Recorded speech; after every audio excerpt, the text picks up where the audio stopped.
नमस्कार. बऱ्याच जणांची मागणी होती की दुधीची गोडी भाजी आम्हाला बघायची आहे. त्यामुळे आज मी पारंपरिक जी दुधीची गोडी भाजी करतात ती आपल्याला दाखवणार आहे. तर चला बघूया दुधीची गोडी भाजी.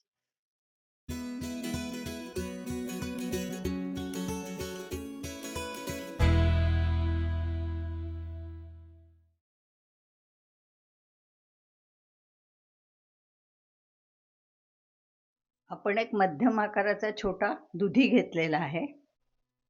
दुधीचे आपण स्वच्छ धुवून सालं काढून त्याचे बारीक तुकडे करून घेतले.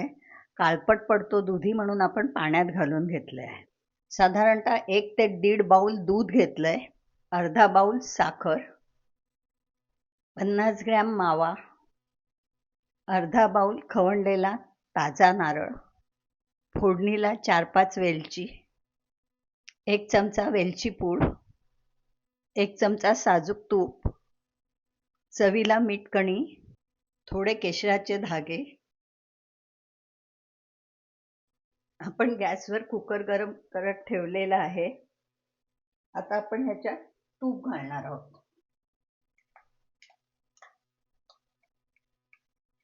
पूर्वी भांड्यातच केलं जायचं, वेळ लागायचा दुधी शिजायला. झटपट व्हावं या दृष्टीने मी छोट्या कुकरमध्ये टाकते.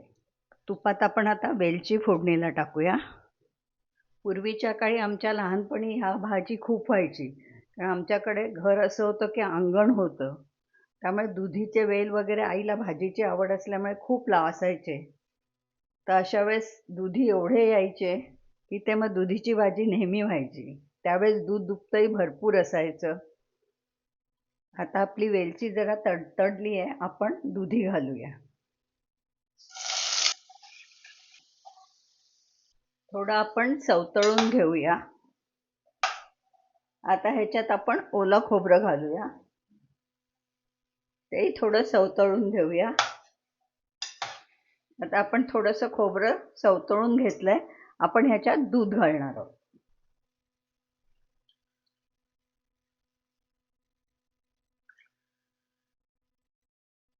दीड बाउल आपण दूध घातलंय. ह्याला जरा उकळी येऊ देणार आहोत. आता ह्याला उकळी आलेली आहे. आपण थोडीशी मीठकणी घालणार आहोत. गोडामध्ये थोडीशी मीठकणी घालावी अशी नेहमी माझी आई म्हणायची. थोडीशी नावाला मीठकणी घालणार आहोत. नंतर हा मावा घेतलाय तो कुस्करून घालणार आहोत. पूर्वी दूध दुभत्यामुळे घरी मावा केला जायचा. आपण तो आता विकत आणलाय, तो आपण कुस्करून घालूया. केशर घालूया.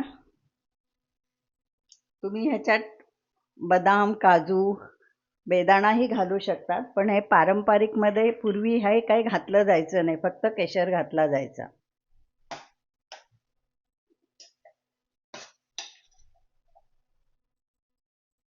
आता हे छान उकळलंय. आपण ह्याला 2 शिट्या देणार आहोत.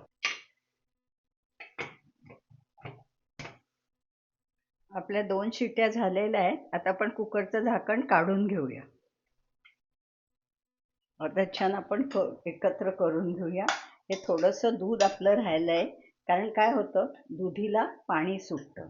अशी दुधीची भाजी करताना आपण पाणी घालत नाही, कारण त्यालाच पाणी खूप सुटते. तर थोडंसं आपलं आता दूध आपण आटू देणार आहोत. आपण वेलची पावडर घालून घेऊया. बरेच जण नवरात्रात अशी 9 दिवस उपास असतो, त्यामुळे दुधीची भाजी खातात.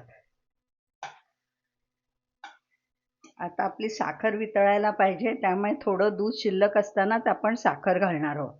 आपल्या आवडीने कमी जास्त गोड तुम्ही घालू शकता. मी थोडी अर्ध्यापेक्षा कमी घातली.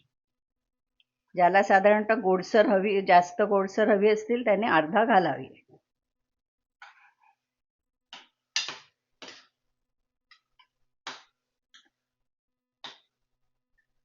आता 5 मिनिटात आपली साखर वितळेल आणि दूधही आटेल. अशा प्रकारे आपली दुधीची गोडी भाजी झाली आहे.